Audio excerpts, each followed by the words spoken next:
सोचिए, हमारे शरीर के अंदर ना हर पल एक लड़ाई चल रही है। जी हाँ, एक ऐसी लड़ाई जिसके बारे में हमें पता तक नहीं चलता, लेकिन हमारी सेहत का हर छोटा बड़ा फैसला सब कुछ इसी पर टिका है। तो आज हम इसी अंदरूनी जंग के मैदान में उतरने वाले हैं। ये एक बहुत ही अजीब सी मेडिकल पहेली है ना? लाखों लोग इससे परेशान हैं। भाई, ब्लड प्रेशर कंट्रोल करने वाली दुनिया की सबसे आम दवाओं में से एक आखिर गले में लगातार सूखी खांसी क्यों पैदा करती है? अजीब बात है। तो चलिए आज हम इसी रहस्य से पर्दा उठाते हैं। तो इसका जवाब वो छिपा है एक बहुत ही शक्तिशाली अंदरूनी रेगुलेटर में। इसका नाम है रेनिन एंजियोटेंसिन सिस्टम, शॉर्ट में कहें तो आरएएस। अब ये आरएएस जो है ना, ये किसी दोधारी तलवार जैसा है। मतलब सोचिए, ये हमारे शरीर का एक मास्टर कंट्रोलर है, पर इसका एक स्याह पहलू भी है। ये सिस्टम जितना जीवन दे सकता है, उतना ही खतरनाक भी हो सकता है।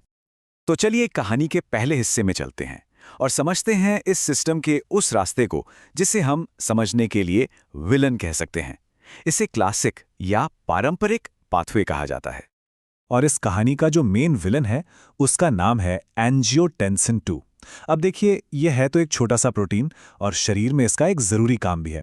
लेकिन दिक्कत तब होती है जब यह ज़रूरत से ज़्यादा एक्टिव हो जाता है। बस फिर यही सारी समस्याओं की जड़ बन जाता है। अच्छा, तो सवाल ये है कि ये विलेन बनता कैसे है?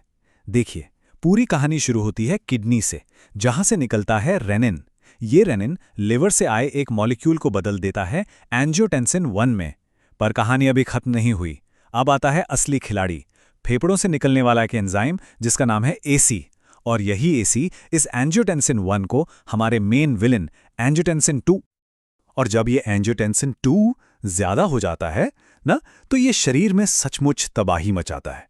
ये खून की नलियों को एकदम सिकोड़ देता है, जिससे क्या होता है? High blood pressure. ये शरीर में सूजन पैदा करता है, दिल, किडनी जैसे अंगों में स्कारिंग मतलब फाइब्रोसिस करता है, और ऑक्सीडेटिव स्ट्रेस भी बढ़ाता है। और असल में यही सारी चीजें कई पुरानी बीमारियों की जड़ हैं। लेकिन हर कहानी में एक ट्विस्ट होता है ना? और हमारी इस कहानी में भी है। हमारे शरीर में इस विलेन का मुकाबला करने के लिए एक हीरो भी मौजूद है। जी हाँ, एक ऐसा सिस्टम जो इस पूरे खेल में संतुलन बनाने का काम करता है। तो मिलिए हमारे हीरो से। इसका नाम है ACE2। हाँ, नाम थोड़ा मिलता जुलता है, पर यह भी एक एंजाइम है। लेकिन इसका काम एस से बिल्कुल उल्टा है। यह हमारे विलेन को काबू में रखने के लिए लगातार काम करता है। तो ये हीरो आखिर काम कैसे करता है? इसका तरीका ना बड़ा ही शानदार है। ACE2 क्या करता है? वो सीधे हमारे विलेन यानी एंजियोटेंसिन 2 को पकड़ता है और उसे तोड़कर एक नए फायदेमंद मॉलिक्यूल में बदल देता है। इसका नाम है एंजियोटेंसिन 1-7।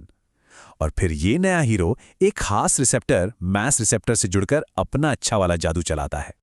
और जरा इस हीरो मॉलिक्यूल के काम तो देखिए। ये खून की नलियों को फैलाता है, जिससे ब्लड प्रेशर कम होता है, सूजन को कम करता है, फाइब्रोसिस को रोकता है, और तो और सेल्स को मरने से भी बचाता है।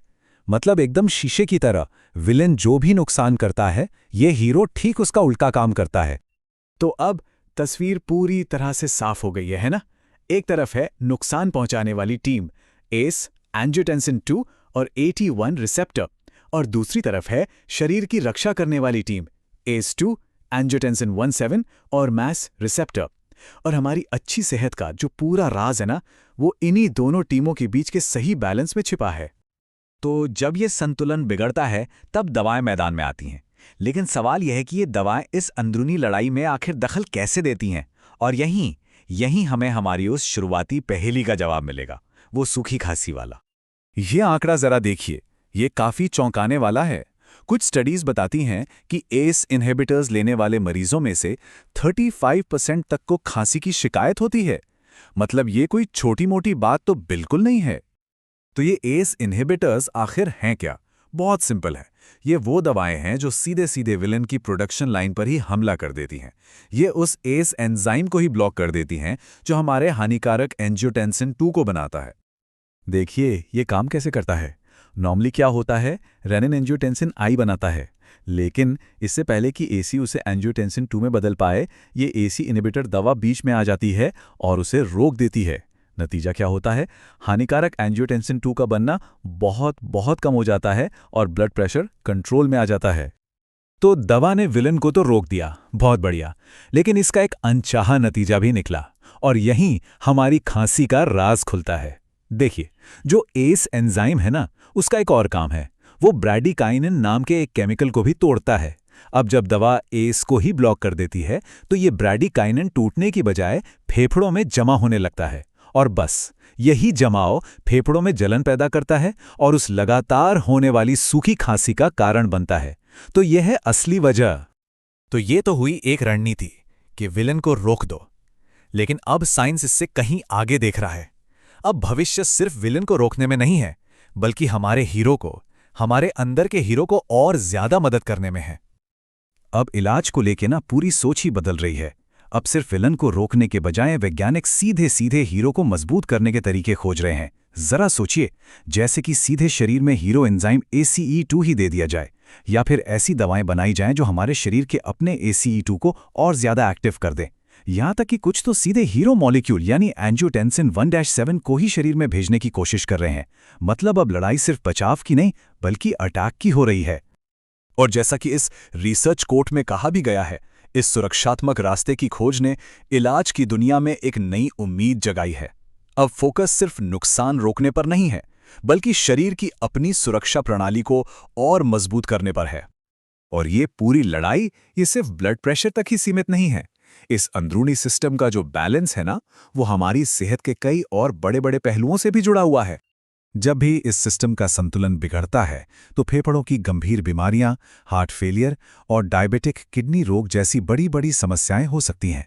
और हाँ, जैसा कि हम सबने हाल ही में देखा, SARS-CoV-2 वायरस भी शरीर में घुसने के लिए हमारे हीरो एंजाइम AC2 का ही इस्तेमाल करता है, जिसने इस पूरे सिस्टम के महत्व को और भी ज्यादा बढ़ा दिया है।